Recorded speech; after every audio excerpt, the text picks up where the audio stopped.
వాళ్ళ హిందూ సమాజానికి అప్పీల్ చేస్తున్నాను నేను. హిందూ సమాజం జాగృతం కావాల్సిన సమయం ఆసన్నమైంది. తెలంగాణ రాష్ట్రంలో హిందువులు రోడ్ల మీదకి ఎక్కి ఈ కాంగ్రెస్ పార్టీ ఎంఐఎం పార్టీ మెడలు వంచేటువంటి పరిస్థితి ఇవాళ తెలంగాణ రాష్ట్రంలో ఉత్పన్నమైంది. ఇన్ని రోజులు ఈ దాడుల గురించి భరిద్దాం. తెలంగాణ రాష్ట్రంలో హిందువులు బిచ్చ బతుకుదామా?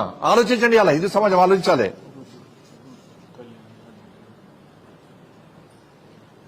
దేవాలయం దేవుని మొక్కుడు కాదు. దేవుని మొక్కి సొంత కోరికలు తీరాలే, నా కష్టాలు పోవాలని చెప్పి మొక్కటోడు హిందూ కాదు. నేను మళ్ళీ చెప్తున్నా, కామారెడ్డి వేదిక చెప్తున్నాను. బొట్టు పెట్టుకొని దేవుని మొక్కటోడు హిందూ కాదు. అటువంటి వ్యక్తులకు దేవుడు కరుణా కటాక్షాలు ఉన్నాయి. ఇలా ఏ దేవుని మొక్తమో, ఏ దేవుని కరుణా కటాక్షలతో మనం బతుకుతున్నామో ఆ దేవుల మీద దాడి జరిగినప్పుడు స్పందించినోడు హిందువే కాదు. ఇలా స్పందించాల్సిన సమయం వచ్చింది కాబట్టి నేను అప్పీల్ చేస్తున్నా. వాళ్ళు ముత్యాలమ్మ గుడి మీద దాడి చేస్తే సమాజం స్పందించేది. మళ్ళా బజరంగ దళ్, హిందూ వాహిని, బీజేపీ మా కార్యకర్తలు అరెస్ట్ చేశారు.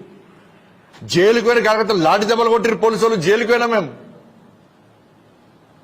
పెద్దమ్మ గుడి దేవాలయం దాడి చేసింది కాంగ్రెస్ పార్టీ ప్రభుత్వం.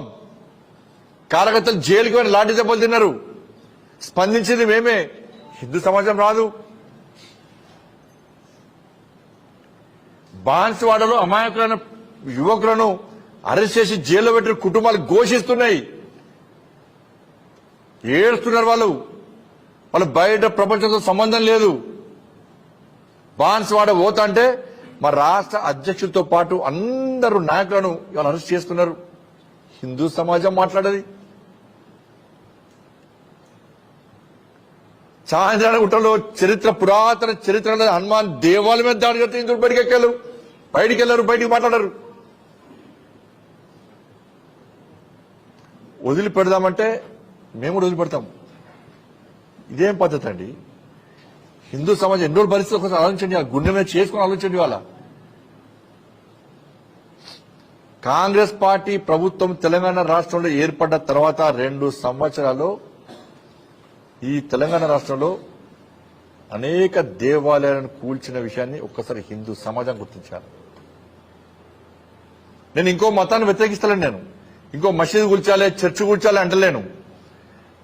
నేను హిందూగా నా దేవాలయం మీద జరిగిన దాడులను, నా హిందూ సమాజం మీద జరుగుతున్న దాడుల గురించి మాత్రమే ప్రస్తావిస్తాను. నేను అనుకోవచ్చు హోమ్ మినిస్టర్ గిట్లా మాట్లాడాను. హోమ్ మినిస్టర్ అయినా కూడా నేను హిందూగా మాట్లాడుతున్నాను. నేను ఇవాళ మేము ఇది మాట్లాడితే మమ్మల్ని మతతత్వ శక్తులు అంటారు.